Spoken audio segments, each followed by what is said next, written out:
Welcome to Man Plus Studio, a show where we share insider tips and tricks of the studio recording industry. Today we're going to discuss how to sample a grand piano and how to build our own virtual piano by using the Reason NNXT sampling engine. So today we're sampling some grand piano. Did a bit of a different technique because we already had an open grand piano. What we're going to do is this one's closed with a little bit of baffle across the top to kind of deaden the sound, and we're coming across the front end right over the pegs to try to get a little bit more of a darker sound with our sample note by note. So we're in the studio, we're going to get this pre-set up.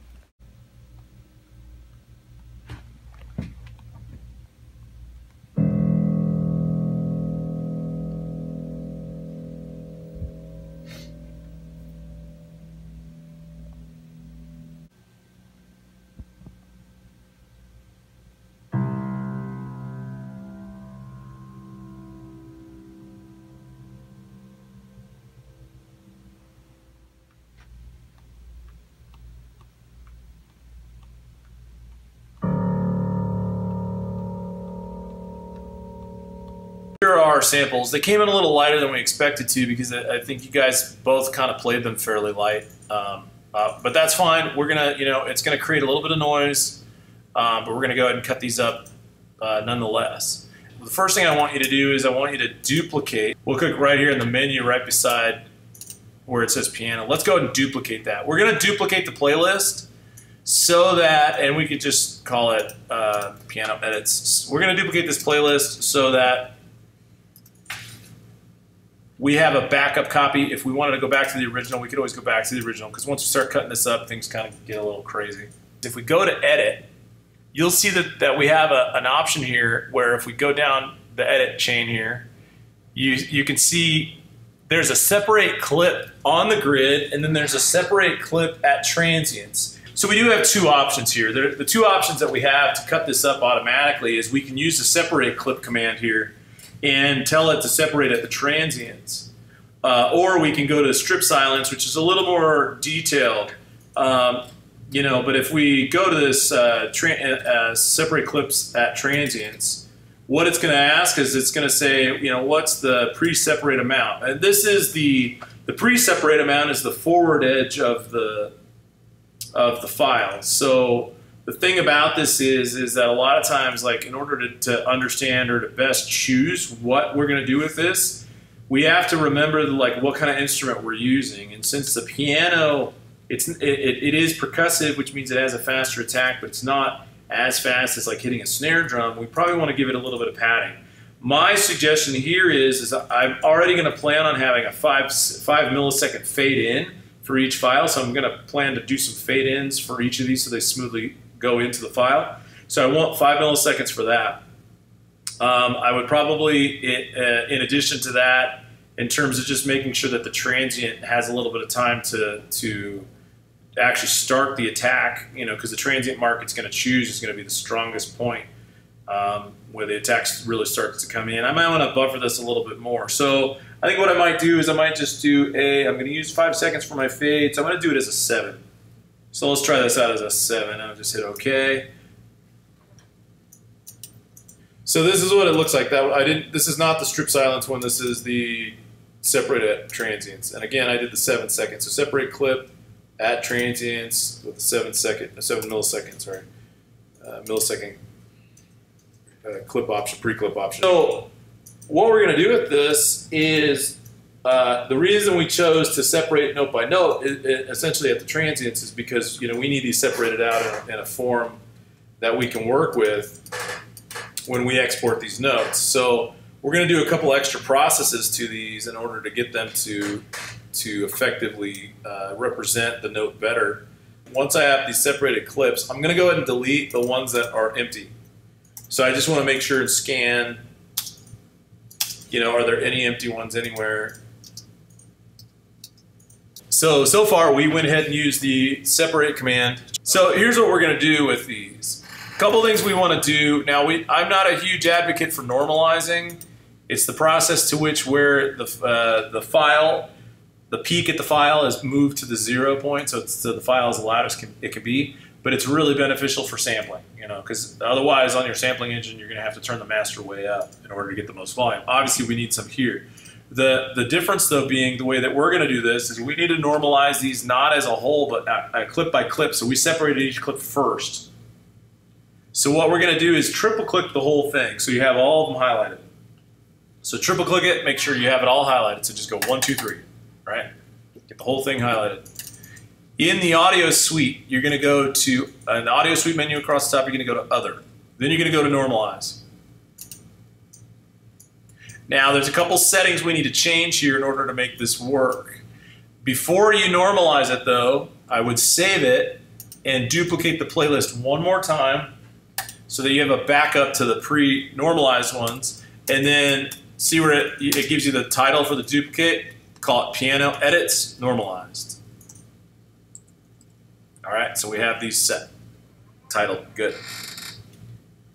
What we're going to do is we're going to normalize these one by one, and that's kind of where this key comes in the audio suite.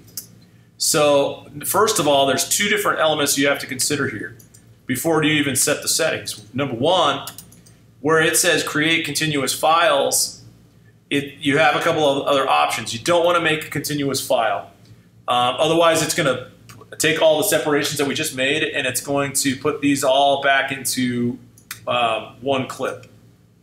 And we don't want to do that. We want to keep them separated. Exactly. We definitely want to create individual files. Also, I'm sorry, one thing I noticed. Don't forget, I forgot to do it in the middle of in the middle when we transition from between you guys, from one person to the next, there is a dead mark right here. There should be a separated command, I think, with no audio on it.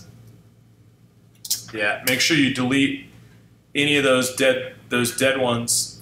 Actually, there's two for some reason. Because we don't want to waste any file space, and we don't want to, when we get to reason, we don't want to import any clips that don't have any file on them. Let's see how that.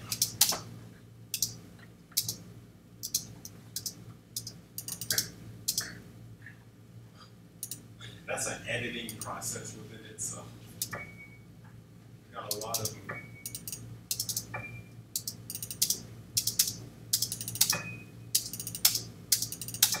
So this is before we normalize, right? Yeah, I would eliminate. There's only a couple. There's one dead one up at the top. It sounds like it kind of made a knocking sound.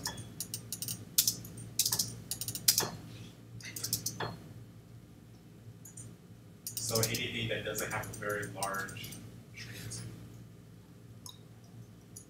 Yeah, and at the very, very end of your take, final take, at the end, there's a bunch of dead space after that last note. So you kind of have to go on a preview. So anyway, now that we're ready, triple click, make sure instead of it saying create continuous file, we're going to go ahead and, we don't want to overwrite the files, we actually want to create individual files. So we're going to create individual files, all right? So in your normalization in the audio suite, select create individual files first. And then see where it says entire selection. Well, the thing is if we normalize it based upon the entire selection, it's just going to take whoever the loudest waveform is, turn it up to 0, and everybody else will follow suit. And they'll be adjusted by the loudest file. If we say clip by clip, it'll analyze each clip so that every clip itself will essentially be adjusted, clip by clip instead of having to do it, for the overall range. It switched over to mono mode in the clip by clip. It really should be in this multi-input mode. I guess it's not going to let you do it that way. When you're done, though, you should choose the peak value and set the level to 100% or 0. And then you can go ahead and render. It's going to take a little bit because it's got to do everybody. So I create individual files. What after that? On the box to the right of it, you're going to choose clip by clip. Clip by clip. Peak RMS. Yep, you can just leave those settings the way they are and just hit render. Whole file 2.0, render. Anything else? No.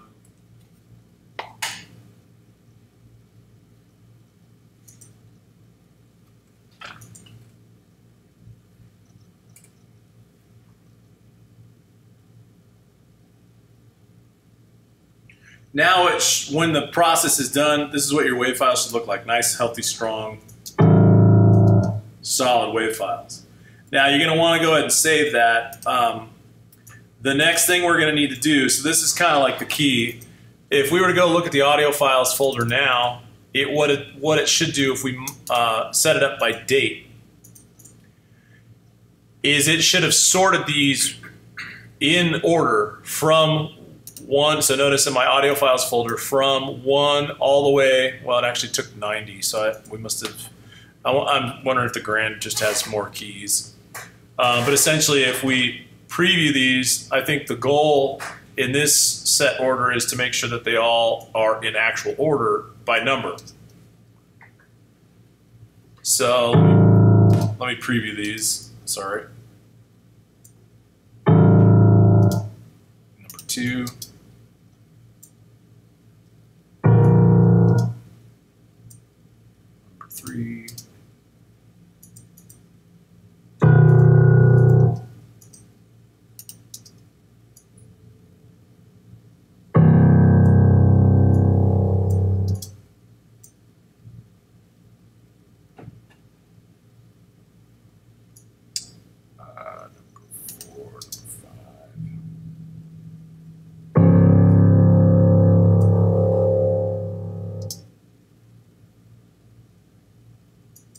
So essentially, we end up with the actual files here that we want. Oh, that one's really noisy. The only issue I see here, because we can go ahead and steal those out of the audio files folder, is that for some reason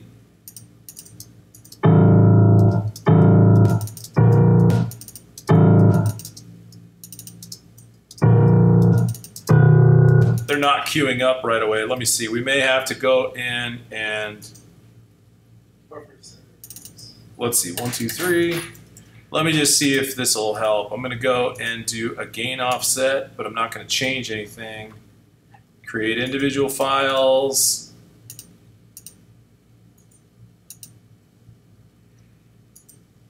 But we could just keep it on entire selection. Let me see if I render this one more time. If in my audio files folder, it will adjust for me. I'm trying to avoid having to consolidate these independently because that's typically the next step in order to get them to come out one by one. Otherwise, we could reprint these, but it's just a long process. So this is kind of trying to expedite the process that we don't have to go through the whole thing. Let me see if that fixed our issue because otherwise we'll have to find a workaround. Yeah, there we go. See, notice when I did the norm files, this is in my audio files folder for Pro Tools. These ones had a gap, like a 2-second gap. These new gain ones don't. So now I'm looking at, and these aren't named by their note yet. We'll have to title these later, but now I can go ahead and copy these, go over to, actually I'm going to go out to here where these samples exist. Create a new folder. These are the actual Baldwin samples. Let's see. I'm going to call them final. And I'm going to go ahead and paste these. And now I have each note by note of the Baldwin here ready to move over to whatever sampling engine I want to use. So after the break, we're going to go to Reason.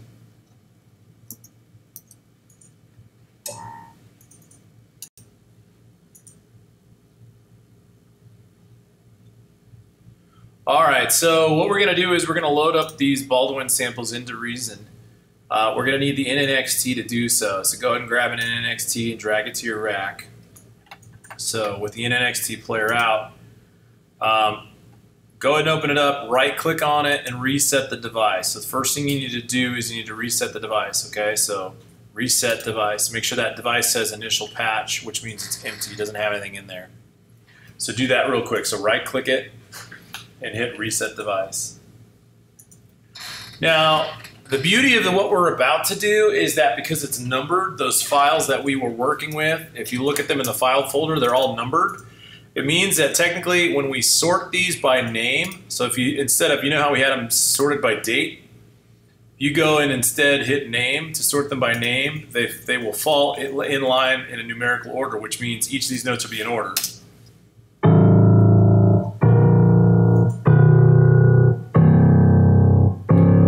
Right, you see how that works out? So when we load these samples, we're actually going to be able to load them all at once. So here's what we do. You guys ready for this part? You get the NNXT up? Yeah? Yeah. All right, so on the NNXT, open up this drop down where it says remote editor. So the remote editor is visible. It should be empty, right? Is it all empty? Yeah. All right, we're going to hit this little folder right here. See it? Browse sample. And on the left, it'll take us in the browser over here to these samples to browse. What we need to do is we're going to go up to, and if you hit this drop down at the very top where it shows a folder, go all the way to the part that says Students iMac, the highest level. It'll show your hard drives. You need to choose your hard drive where you saved all your samples, and then you're going to go find the folder that those samples exist in.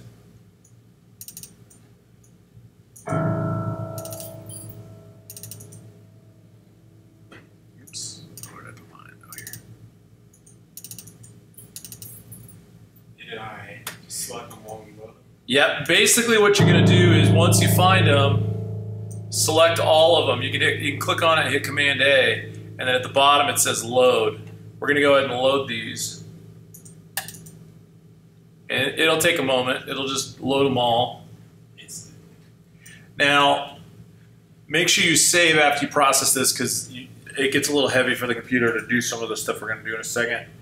All right, so there's a couple things we get to do with this based upon the way this is set up. So we're going to actually ask the computer to auto map these. Otherwise, we'd have to do them all by hand by ourselves, which would take a while. So a couple things we can do. One of them is if we right-click. Notice in your groupings here, these are all in the same group. So you know, they're all highlighted right now. So we can right-click on these. We're going to do a couple things. So actually, what I'm going to do is I'm going to actually set the root note from pitch detection first. So it's going to process those, and it's going to try to figure out which notes are which. So if you right-click and hit set root note from pitch detection, it's going to take a moment because it's got to analyze these and try to figure out which notes are supposed to be which. Then what you can do is you can select auto map zones chromatically.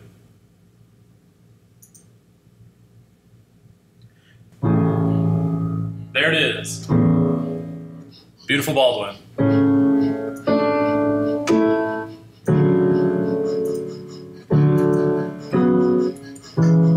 Samples loaded, but now what we want to do is for a reason we want to actually be able to save it as a patch. Okay? So you're going to want to save this as a patch so we can use in other sessions. First thing we're going to have to do, guys, is we're going to go to File, Song Self-Contained Settings. Okay? So right here we're going to go to File, Song Self-Contained Settings. When you open this window, the key here is that all of these things need to be unchecked. So as long as they're not checked, you're golden. All right? Now the reason that they're unchecked for us now is because we didn't sample into Reason. If we sample into Reason, they'll automatically be checked as a song self-contained setting. Now here's the key.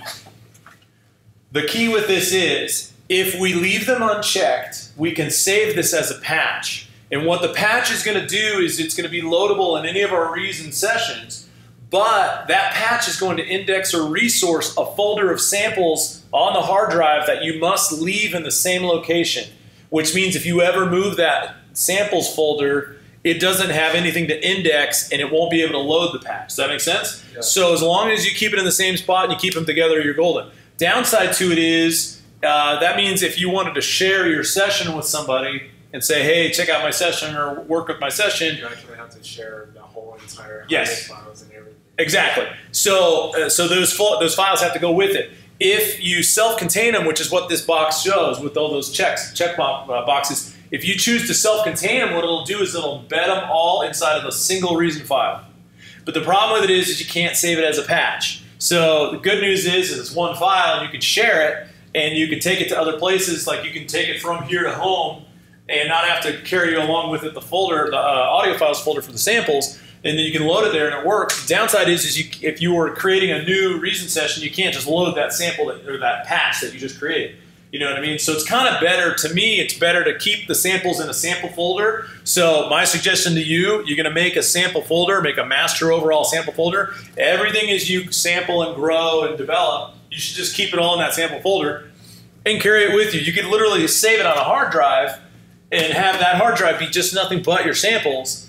And then as long as if you were here at school, you just plug that hard drive in, you can use all those patches. You know, you take it to another computer system, you can load up all those patches. That's the best way to do it, all right? But it does take you remembering where the samples are saved and keeping them somewhere where you're not gonna delete them or move them.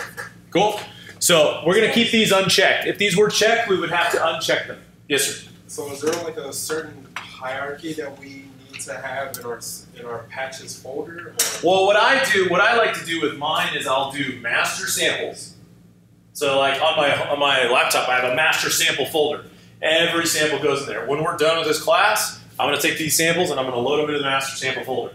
And in the master sample folder, there's a folder that I'll have that'll be just patches. So I'll have all my patches in one folder and all my samples in one folder. And all my samples will be sorted.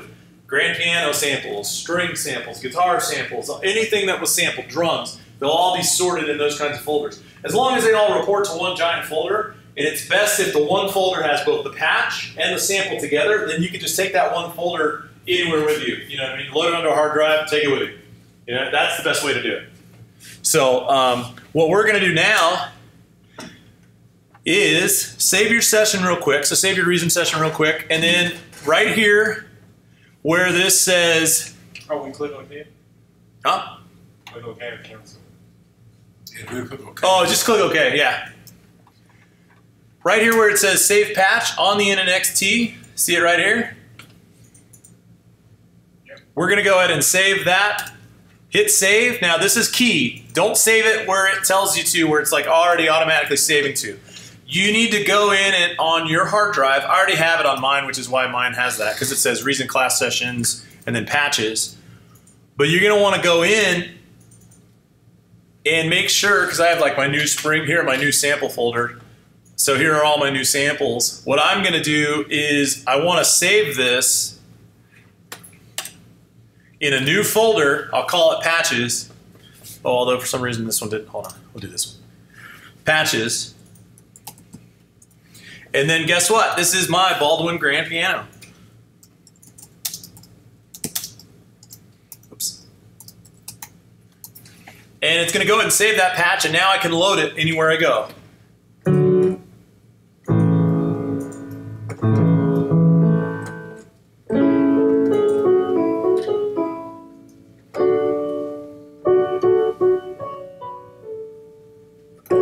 Be sure to check back for all new episodes, subscribe to our YouTube channel, and follow our blog at manplusstudio.blogspot.com.